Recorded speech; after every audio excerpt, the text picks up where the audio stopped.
Next ఉసిరికాయ juice. జనరల్గా మనం నాలంటి ఉసిరికాయ దొరికితే ఉప్పు కారం పెట్టుకుని చప్పలిస్తానమాట.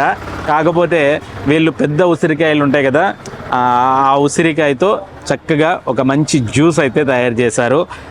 ఇది దీని స్పెషల్ అంటే జనరల్గా ఉసిరికాయ అంటే ఒగరుగా ఉంటుంది కదా, మరి దాంతో జ్యూస్ చేసుకుంటే తాగగలరా అనే డౌట్ కూడా నేను గణేష్ గారితో అయితే వ్యక్తం చేశాను.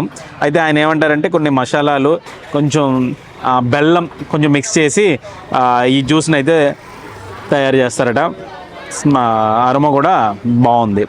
నెక్స్ట్ ఇది కలర్ చూస్తేనే మీకు ఇప్పటికీ అర్థమైపోయి ఉంటుంది, బీట్రూట్ జ్యూస్ అనమాట. బీట్రూట్ జ్యూస్ తాగితే మంచి హెల్దీ, ముఖ్యంగా అంటే షుగర్ పేషెంట్స్ కానీ, అంటే డయాబెటీస్ పేషెంట్స్ కానీ, లేకపోతే హార్ట్ కంప్లైంట్ ఉన్న వాళ్ళు కానీ ఎక్కువగా ఈ జ్యూస్ అయితే తాగుతూ ఉంటారు. నెక్స్ట్ ఈ జ్యూస్ వచ్చి మనకి క్యారెట్ జ్యూస్ అనమాట.